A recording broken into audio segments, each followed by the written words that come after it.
Hi guys, it's Jessie Rhines, yoga therapist with Evolutions, and I am here to share with you a mudra for Mindful Monday this week.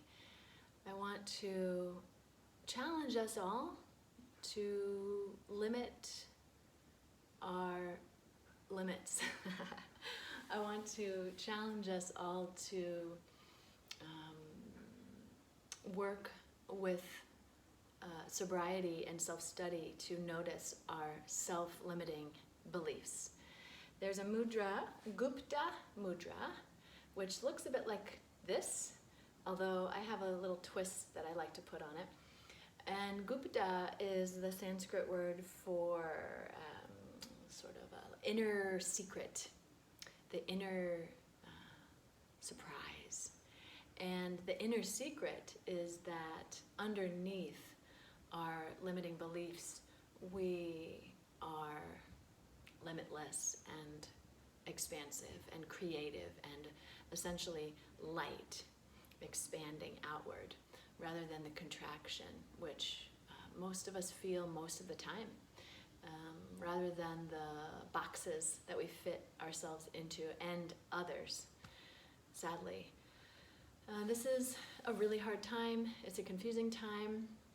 We all have judgment because that's, the psychologist in me wants to point out, like, that's the a really important part of the brain, in fact, to have judgment. But what we want is for that more clinical sense of judgment to not become judgmental in the way that we use that word colloquially about other people around us, much or most of the time, where we clasp and hold and believe that we know about others. Yoga, in fact, challenges us to question how much we even know about ourselves. So at a time where it's a really beautiful and helpful concept to assume that everyone knows what they're doing for their own selves and allow others to make choices that they need to make for themselves and their families. A time where, let's face it, a lot of us have really strong feelings about what is right and what is wrong, and we're amidst just on every level of society, concepts of right, wrong, and what's challenging our values politically and in the health system and with education and in terms of race, on and on, right? So it's very divisive, and I want to give you a tool to work with helping you to tease apart what are my limiting beliefs, right, versus my ethics, my values, right? What are the beliefs that are judgmental and unhelpful and are separating me from perhaps allies, for people I could reach, people I could bridge towards, versus concepts that are guiding, right?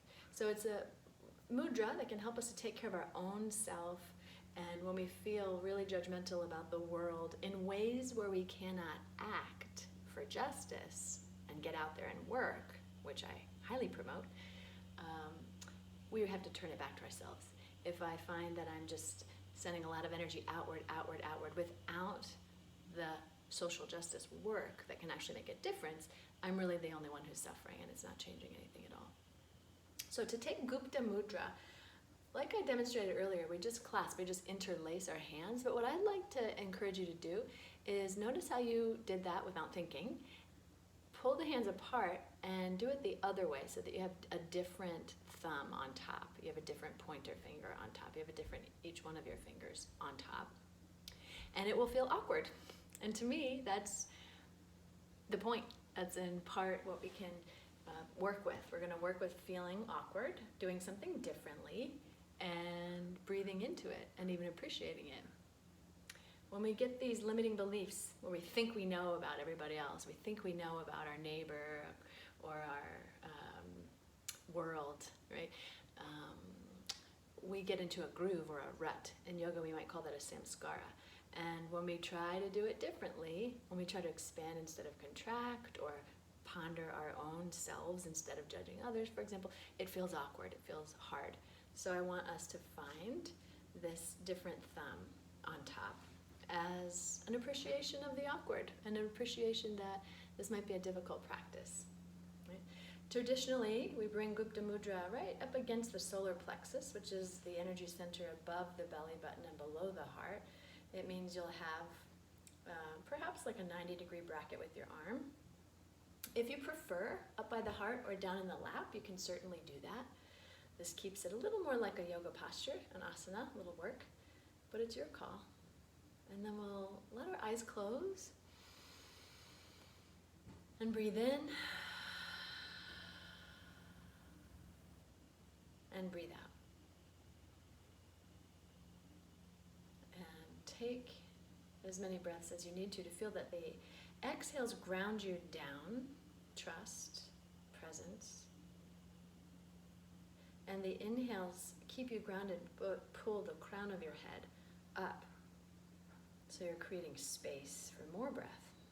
If you notice that you then begin to arch uncomfortably or overdo it, then you can always, try to feel the staff of the spine, the straight spine, and this very balanced practice of rooting and rising simultaneously, which is easier said than done.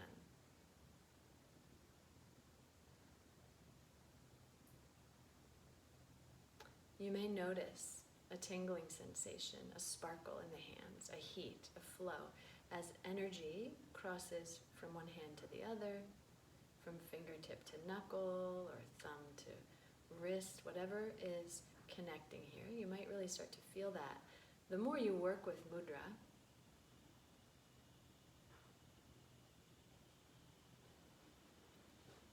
and simply allow your awareness to return to sensation anytime that you drift into thought.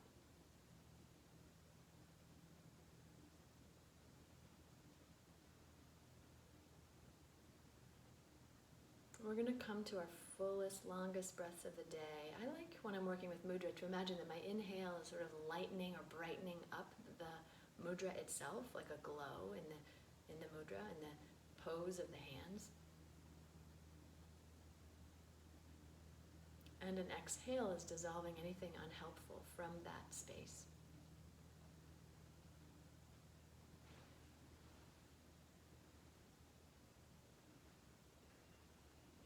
Soften anything that doesn't need to be hard to keep you here, and yet stay structured and disciplined through the parts of you that need to stay structured, like the spine, the arms.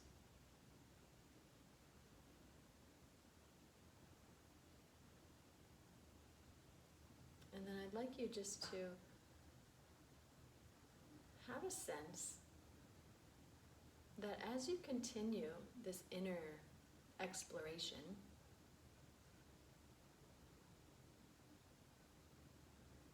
your inhales are reaching not just into this mudra to brighten things up and get a certain energy charge flowing, but also that the inhales are able to reach into some layer just a little deeper than you were breathing before,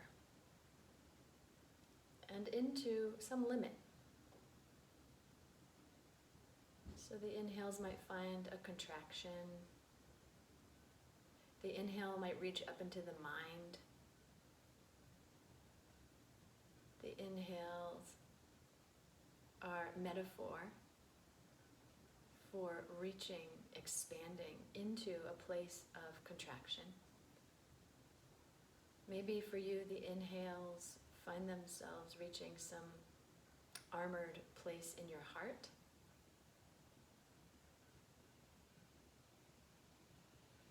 Or some constricted place with regard to your voice. Don't overthink it, but just let the inhales reach into your limits, into, in particular, the mistaken limits. beliefs you have about what you can't do that are incorrect.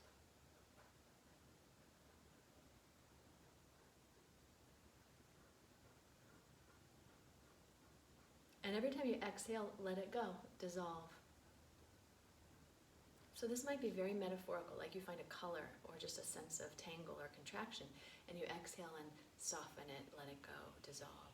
Or it might be that you're very clear.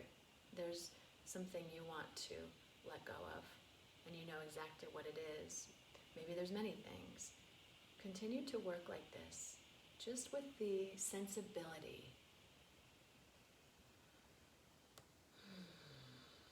that your inhale turns you into something bigger every time, like a balloon that has stretched with the last inhale so much that this inhale is now wider.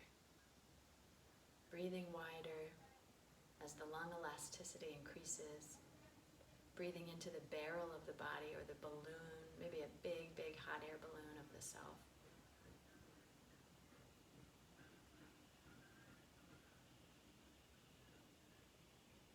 And most importantly, let the clutter, the constriction, the righteousness or arrogance that each one of us harbor dissolve, let it go. The things you cling to with certainty, where it does not serve you, let it go. And then as you stay with that mudra, I'm going to just read something from Mark Nepo's Book of Awakening that I think goes really well with this mudra. You are the laboratory, and every day is an experiment. Go and find what is new and unexpected. That's from Joel Elkes. And then Mark Nepo goes on to write, every time we talk to someone, there comes back to us a map of expectation as to how we should respond. We share a confusion, we are often given a direction. We share a pain, we are often given an instruction. We share a desire, we are often given a plan. The power of these unspoken maps should not be underestimated. For the endless gravities of expectation we move in and out of govern most of our thinking and summon most of our energy in denying them or complying with them. In actuality, underneath all the plans, pressures, and expectations, underneath all the subtle guidance and nudging we receive from almost everyone, and I would add, from ourselves, the next step we are about to take is truly unknown and has never been taken by anyone. Thus, our spiritual charge is to maintain the wonder of the singular explorer that is each of us. Though I treasure that wonder, I have been obedient for most of my life, doing what was expected of me and more, in hopes of being loved. And I have been rebellious, doing the opposite of whatever was mildly implied, ready to break any hold another might have on me. But the freshest step has always come when I've been brave enough to land at the end of what little I know, breathing new air and feeling new feelings in reaction to no one, and in wonder of what is always possible.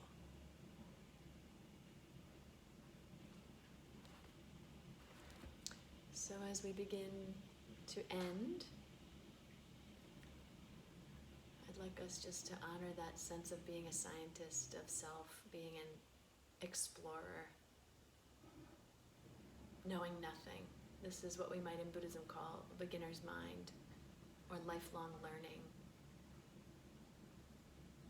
Maybe one last big inhale into all the limiting beliefs, all the samskaras, the ruts. Maybe an exhale through the mouth, or as many of those as you'd like. And only very gently we'll let the eyes open. And we can let this mudra just settle. You can relax the hands, maybe bring them to the knees, just to feel. There's often a vayu, a channel of energy that we can feel, or a sparkle, a presence of prana.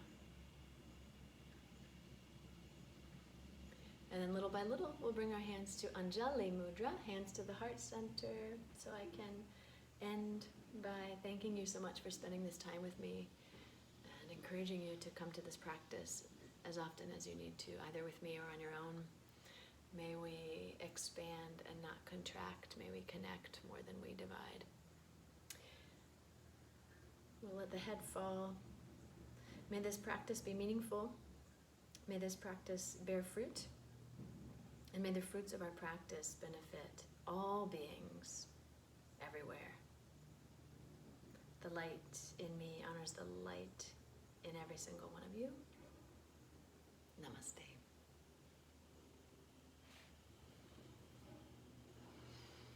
Thanks so much, and I will see you next Monday.